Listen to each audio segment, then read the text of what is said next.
Unaware I owned the mall where she worked, my wife handed me divorce papers thinking I was just a regular employee. Hello, everyone, and welcome. Before we dive into today's story, I'd like to ask you for a quick favor. If you enjoy our content, please subscribe to the channel and click the notification bell so you'll always be the first to know when we upload a new video. It only takes a moment, costs nothing, and is one of the best ways to help us continue creating touching and unforgettable stories for you. We truly appreciate your support. Also, we'd love to know where you're watching from. Share your city or country in the comments below so we can say hello to viewers from around the world. Thank you so much for being here. Now, without further ado, let's return to our main character and begin today's story. The moment someone decides your worth by your job title instead of your character, they've already made the biggest mistake of their life. The food court was louder than usual that Friday afternoon. Families balanced trays loaded with burgers and fries. Teenagers laughed over milkshakes, and the scent of fresh pretzels drifted through the air conditioning that never seemed to stop humming. It was just another lunch rush inside Brookstone Galleria, another ordinary day where I wore the same Navy maintenance jacket with my employee badge clipped to the front. To everyone walking past me, I was just another operations employee making sure the place stayed clean, safe, and running on schedule. That's exactly what I wanted them to believe. I had just finished helping an elderly couple carry their shopping bags to the parking garage when my phone buzzed with a message from Vanessa. It was short. Meet me in the food court. Now, there was no heart emoji, no smile, no warmth. Just 4 cold words. I already knew what was coming before I even saw her. Still, I walked toward our usual table with the same calm pace I'd carried through every challenge life had thrown at me. Vanessa was already waiting. She looked flawless in her tailored business suit, her store manager name badge catching the overhead lights as she crossed one leg over the other. A leather folder rested neatly on the table in front of her. She didn't smile when our eyes met. She didn't ask how my morning had been. Instead, she slid the folder across the table with one finger, almost as if she were handing over a restaurant menu. Sign them, she said quietly. I looked down. Divorce papers. Around us, conversations continued, cash registers chimed, children laughed, but somehow everything sounded distant. I didn't ask why. I didn't pretend I hadn't expected this day. I simply opened the folder and turned the first page. Vanessa folded her arms. Malcolm, let's not make this harder than it has to be. We're different people now. I nodded once. Maybe. She leaned forward, lowering her voice, though not enough to keep nearby employees from overhearing. I spent years waiting for you to become something more than this. Her eyes drifted toward my maintenance jacket. You settle for ordinary. I can't spend the rest of my life doing the same. A young cashier walking by slowed down for half a second before continuing on. 2 employees cleaning tables exchanged quick glances. Nobody interrupted. People rarely do when they sense someone else's marriage is ending in public. I signed the first page, then the second, then every page she had prepared. My hand never shook. That seemed to bother her more than if I had argued. That's it, she asked. You're not even going to fight for us? I carefully placed the pen back on the table. Would it change your mind? She hesitated for the briefest moment before looking away. No. Then there's nothing to fight about. She let out a quiet breath that sounded almost disappointed. I stood, straightened my jacket, and slid the signed documents back toward her. She stared at me as if she had expected tears, anger, or desperate promises. Instead, she found none of them. As I turned to leave, she spoke one final sentence that echoed louder than the noise filling the entire mall. One day you'll realize you lost the best thing that ever happened to you because you were satisfied being just another employee. I paused for only a heartbeat before continuing toward the service hallway without looking back. Behind me, I heard the folder snap shut. Ahead of me, another maintenance request flashed across my phone. Another ordinary task waiting to be completed inside the very mall everyone believed belonged to someone else. The service hallway swallowed the noise of the food court the second the heavy steel door closed behind me. The laughter, the music, the clatter of trays all faded into the familiar rhythm of ventilation fans and rolling carts. I unclipped my radio from my belt and answered a routine maintenance request about a flickering light near the east entrance, as if nothing important had happened 10 minutes earlier. Maybe that was the strangest part of the whole afternoon. My marriage had officially ended, Yet the mall kept breathing exactly the same. Stores opened their doors, customers searched for weekend sales, children begged their parents for cookies, and every clock on every wall refused to stop for a broken heart. I had learned a long time ago that life never pauses simply because someone is disappointed in you. As I replaced the faulty light fixture, my mind drifted back to the first year Vanessa and I were married. We had lived in a modest apartment about 15 minutes from the mall.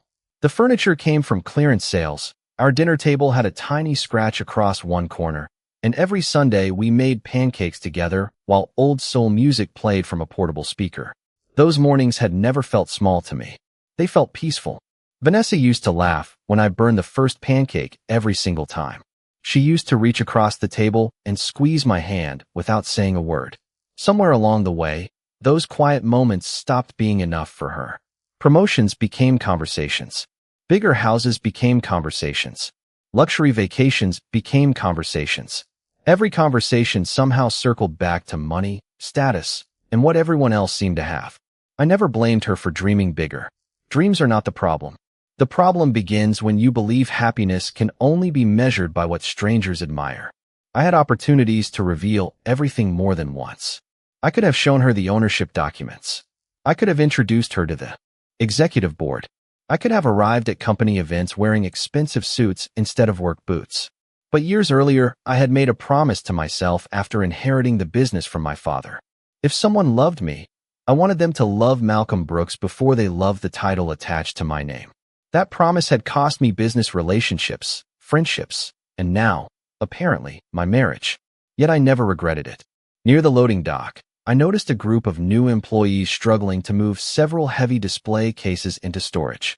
I stepped over without saying a word and helped guide each one safely onto the freight elevator. One young employee thanked me and smiled. He probably assumed I had spent my entire career doing maintenance work. I smiled back because, in many ways, I had. Owning something never meant you were above taking care of it.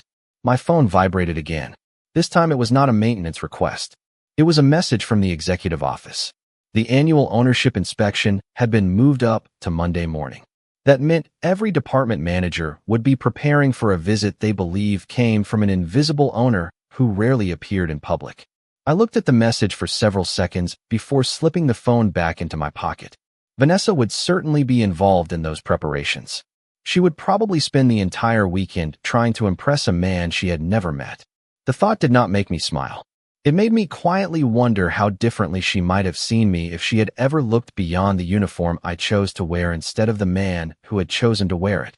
Saturday transformed Brookstone Galleria into a different world. Every parking space filled before noon, shopping bags swung from eager hands, and every storefront competed for attention with bright displays and weekend promotions. To most visitors, it was simply another busy day at the mall. To every manager inside the building, however, it was the beginning of a race against the clock. Word had spread through every department that the owner's annual inspection would take place on Monday morning instead of next month.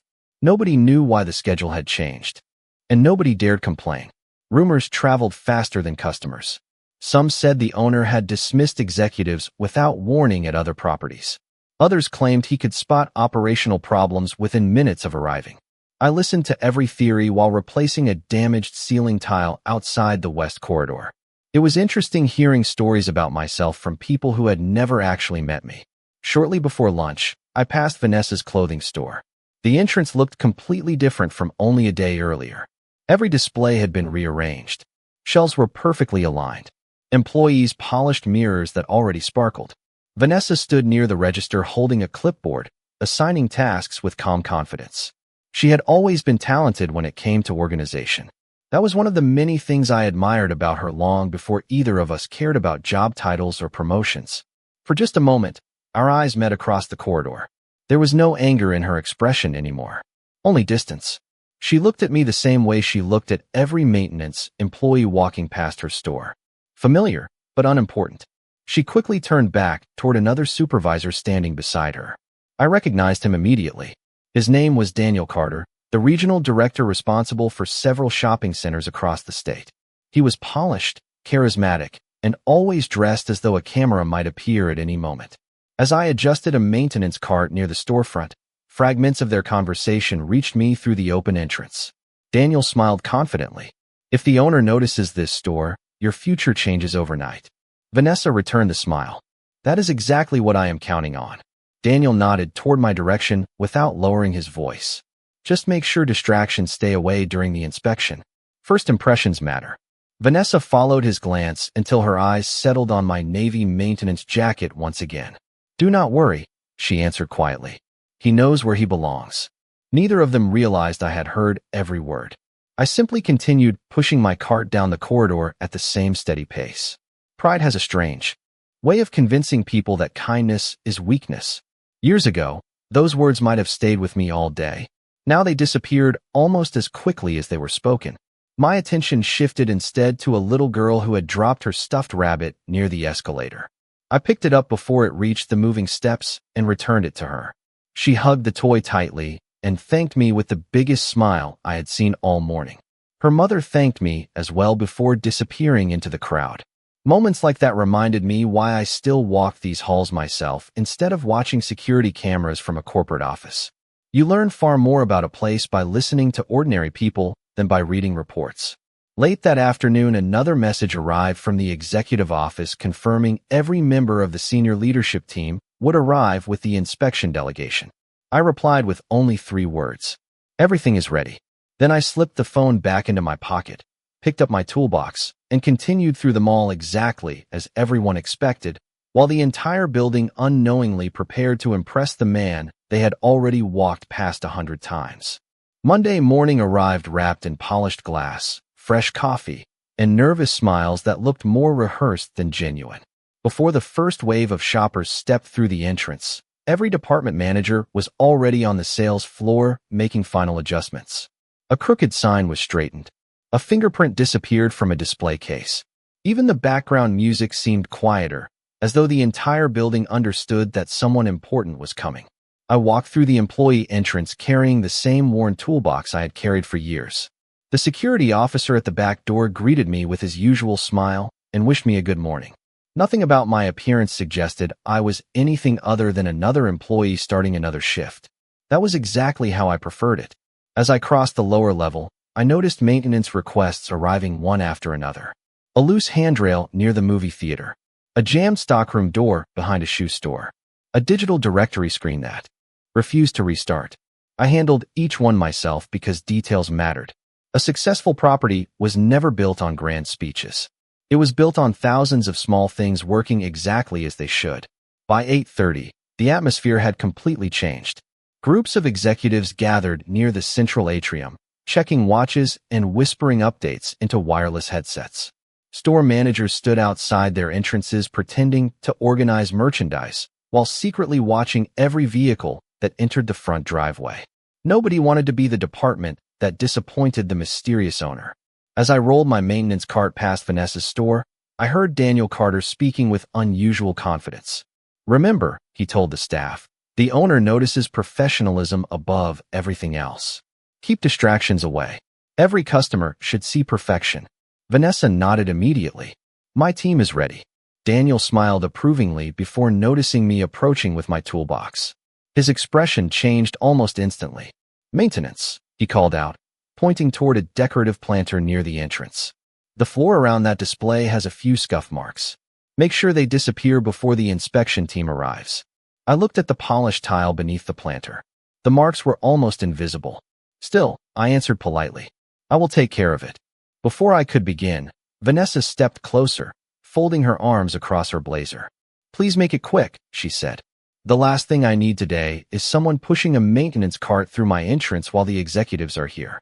Her voice was calm, but every word carried quiet embarrassment, as though simply being associated with me threatened the future she had imagined. I met her eyes for a brief second. You will not have to worry about that for much longer, I replied. She misunderstood my meaning and gave a faint, relieved smile. I certainly hope not. Neither of them realized how true those words would become within the next hour.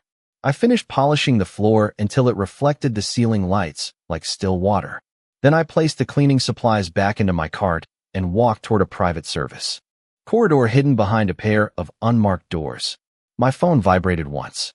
The message came from the chief executive officer. The motorcade had entered the property.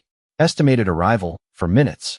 I stopped beside the secured elevator that only senior leadership could access, slipped my maintenance gloves into my toolbox, and quietly waited while the entire mall prepared to welcome a man they believed they had never met.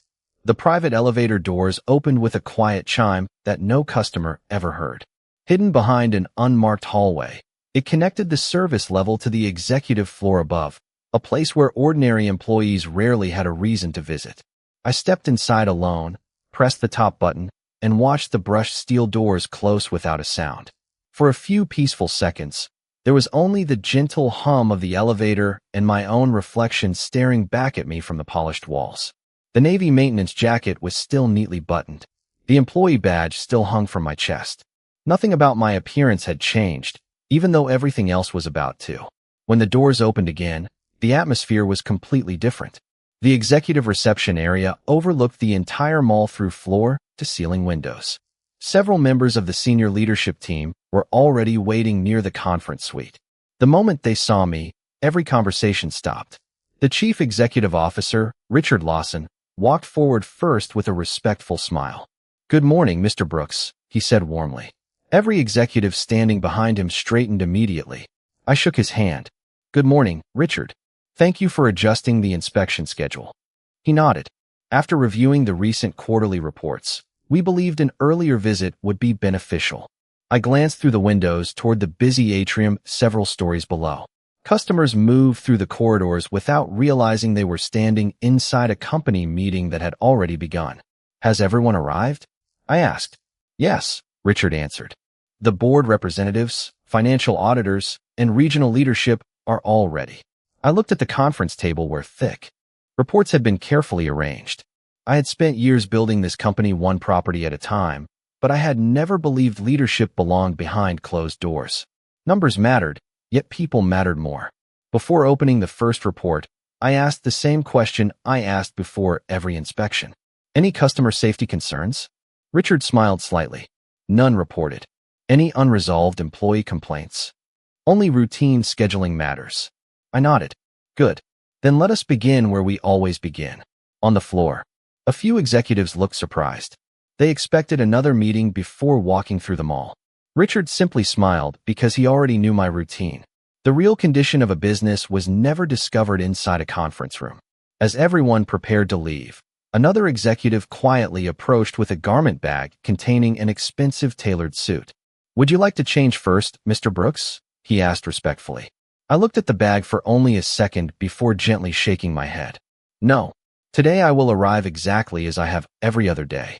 He immediately understood and stepped back. 5 minutes later, our motorcade entered the front entrance of the property. From the executive floor windows, I could already see employees gathering discreetly near the atrium below, eager for a glimpse of the mysterious owner they had imagined for years.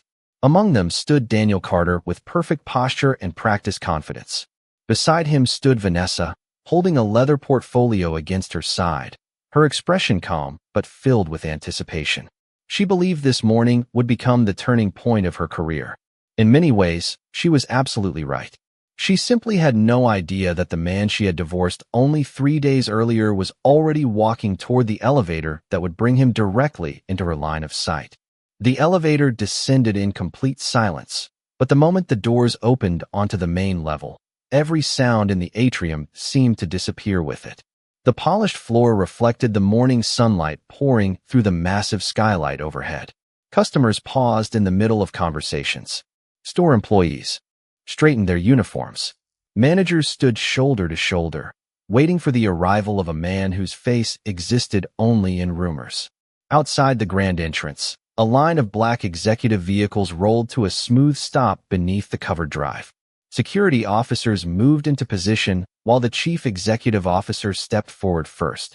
From where I stood inside the building, I could see Richard Lawson exit the lead vehicle and exchange a few words with the security team. Daniel Carter quietly adjusted his tie beside Vanessa and smiled with the confidence of someone certain he was about to impress the most powerful person in the company. Vanessa held her portfolio tightly against her side.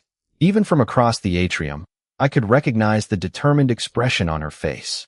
She had spent the entire weekend preparing sales reports, inventory summaries, and customer satisfaction numbers. She believed every hour of preparation would finally open the door to the future she wanted.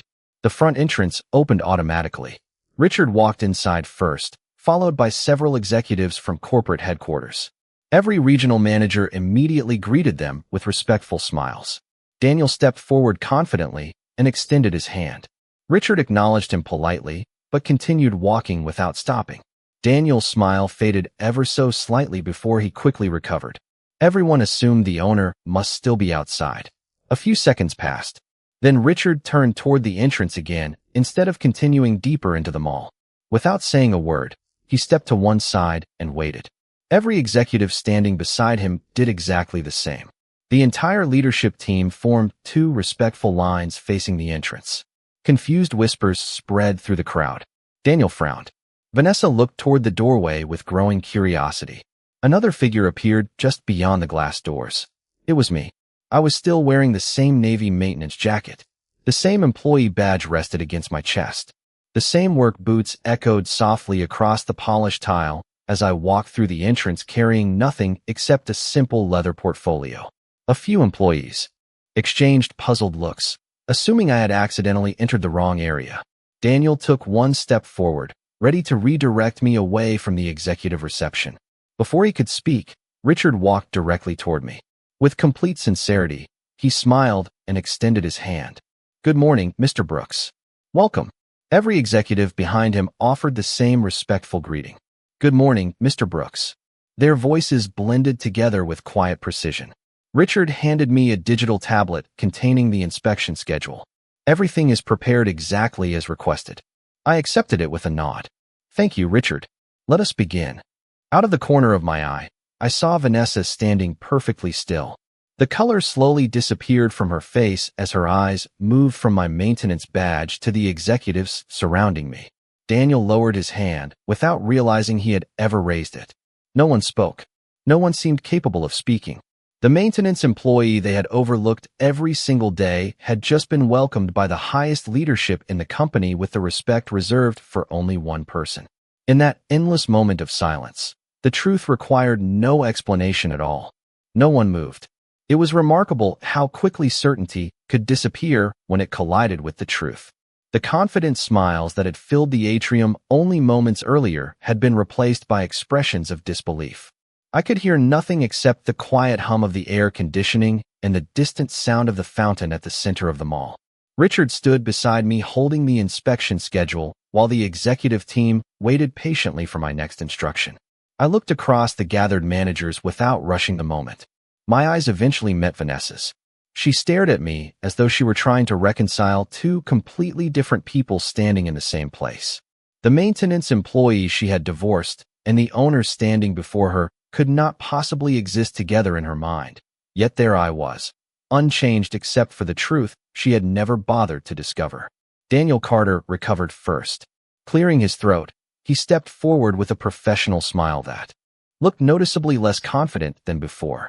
"Mr. Brooks," he said, extending his hand. "It is an honor to finally meet you." I accepted the handshake with the same courtesy I offered everyone. "Good morning, Daniel. I trust the region has been operating well." "Absolutely," he answered quickly. "We have worked very hard preparing for your visit."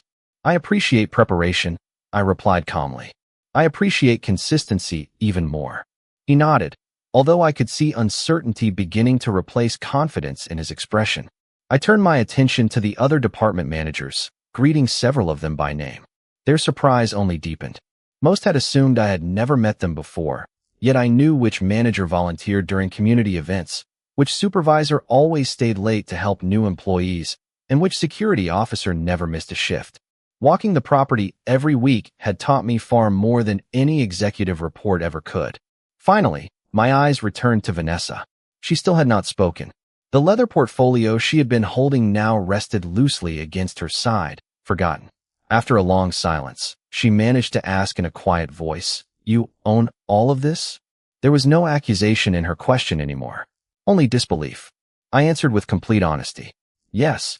She blinked several times. "Since when?" "Since before we met." Her lips parted slightly, but no words came out. I did not say those words to embarrass her. They were simply the truth.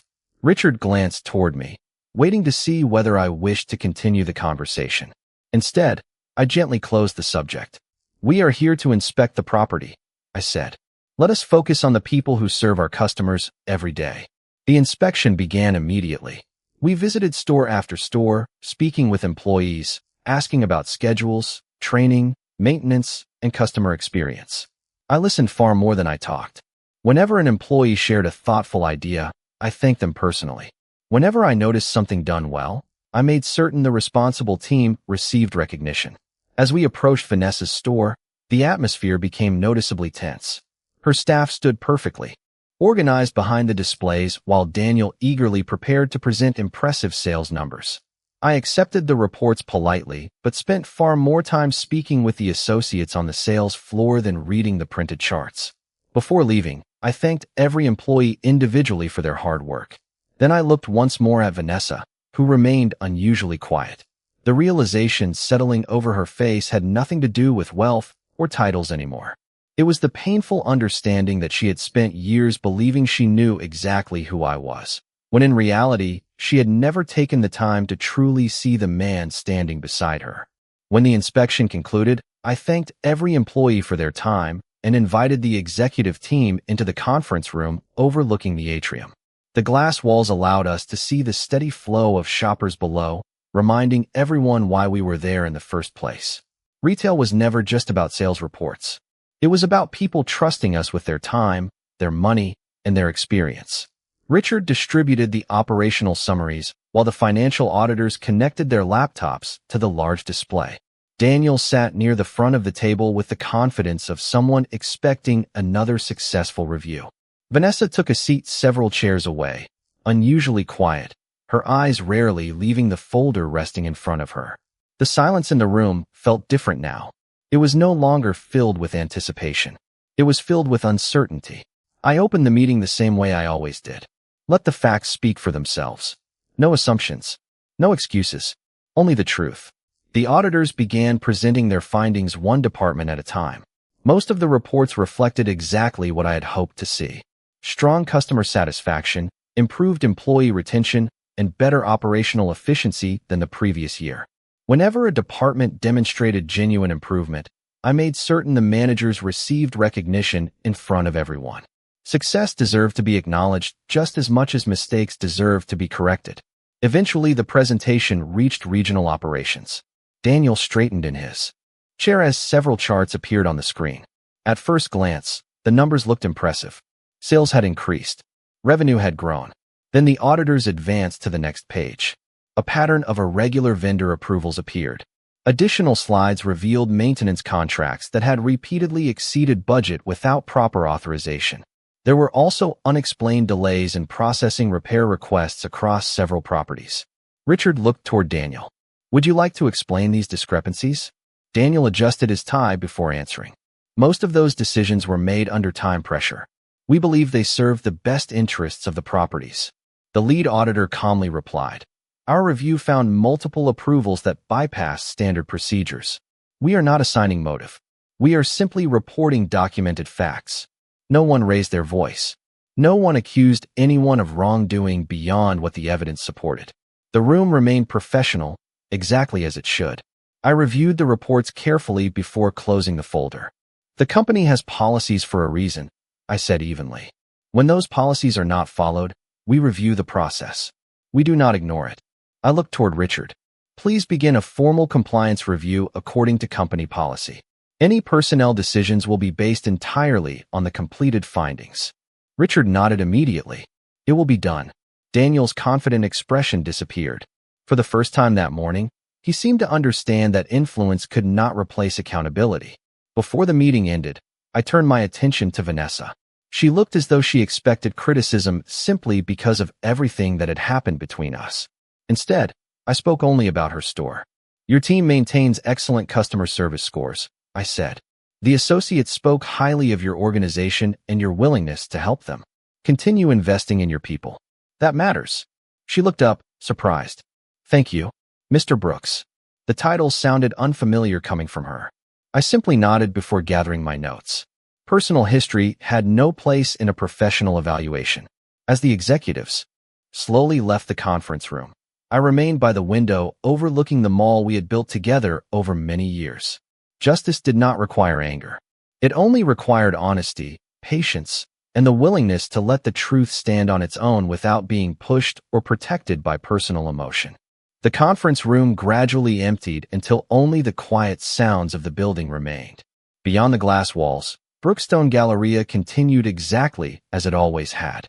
Families wandered from store to store, children laughed as they pointed toward the carousel, and the aroma of fresh coffee drifted upward from the cafe below.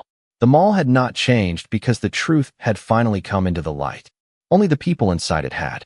I gathered my notes and thanked the executive team before stepping back into the familiar service corridor. For the first time all morning, I was alone.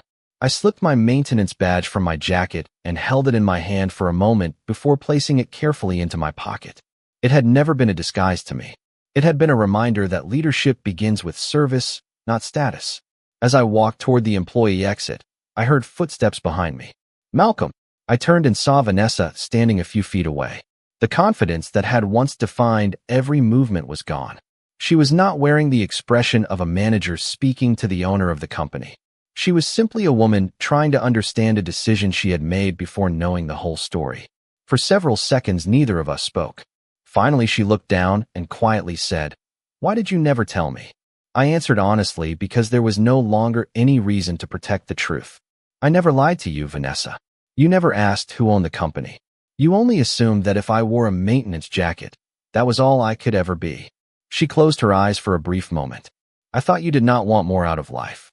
I smiled gently, not because anything was funny, but because I finally understood how differently two people could see the same life. I wanted peace. I wanted purpose. I wanted a marriage where who we were mattered more than what we owned. A tear formed in her eye, but she quickly brushed it away. "I made a terrible mistake." I nodded slowly. "We all make mistakes. The important part is whether we learn from them." She looked at me with a mixture of regret and hope. "Is there any chance we could start over?" I remained silent for a moment, searching not for the kindest answer, but for the most truthful one. "I hope you build a wonderful future," I said softly. "I truly mean that. But it cannot be with me. A relationship cannot grow where trust has already been replaced by assumptions." She lowered her head, accepting my answer without argument. There was sadness between us, but there was no bitterness. We had finally reached a place where honesty no longer needed to compete with pride. I wished her well, then continued walking toward the employee entrance where I had begun so many ordinary mornings. Outside, the autumn sunlight reflected across the glass exterior of the mall. Richard waited near the vehicle that would take us to another property for another inspection. Before getting inside, I turned for one last look at the building. I did not feel victorious. I did not feel the need to prove anything to anyone. What I felt was something far more valuable. Peace. The kind of peace that comes when your identity no longer depends on whether the world recognizes your worth. Vanessa believed she had walked away from an ordinary employee. In reality, she had walked away from the one person who had shown her the same kindness whether anyone was watching or not. Titles can impress strangers. Wealth can attract attention. But character is revealed in the quiet moments when there is nothing to gain. As the car pulled away, the mall grew smaller in the distance. Yet the lesson remained perfectly clear. The greatest success in life is never making someone regret losing you. It is becoming the kind of person who never needs revenge because integrity has already written the ending for you.